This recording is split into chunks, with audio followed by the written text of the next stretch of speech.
These rusting remains are all that are left of more than 170 years of steelmaking here, the remnants of an industry Redcar was built on. For workers in Scunthorpe, it's a haunting glimpse of what the future could hold if a buyer can't be found for British steel.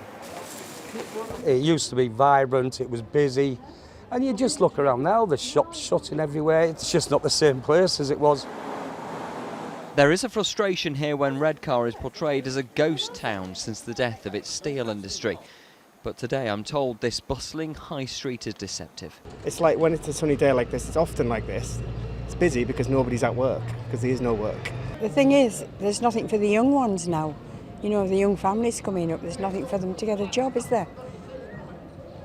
Heartbreaking, really. Family members and friends, it's the main provider of jobs around here, and it's a death nail. That view is not shared by Veronica Harnett. The charity Workers' Mind Cafe supported some of the nearly 3,000 people who lost their jobs when SSI collapsed in 2015. What can Scunthorpe learn from Redcar? There's no doubt about it, it was a hammer blow to Redcar, but be ready, be prepared.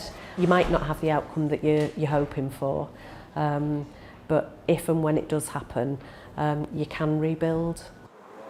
4 years ago, Lewis Mitchell, straight out of school, signed up for an apprenticeship at the Steelworks.